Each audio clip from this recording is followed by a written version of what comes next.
Hi everyone, my name is Poonam Gupta. In this video, I am going to set up my development environment for MT4. Dr. Masood Sajadi is a product owner of this project and he is also the mentor. I am using a Windows 2008 R2 server for my development environment. I am going to download the MT4 platform by going to forex.com, scroll to the bottom and click on the download MT4. Now download MT4 for Windows.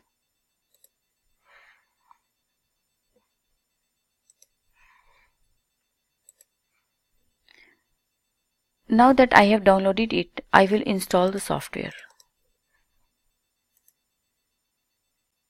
Now we will click Finish. Here you can see this is my terminal window and here is a meta editor where we can write the code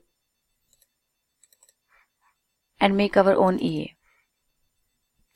I hope this was useful for you. If you have any questions, please feel free to reach out to us. Here are our contact details. Thank you.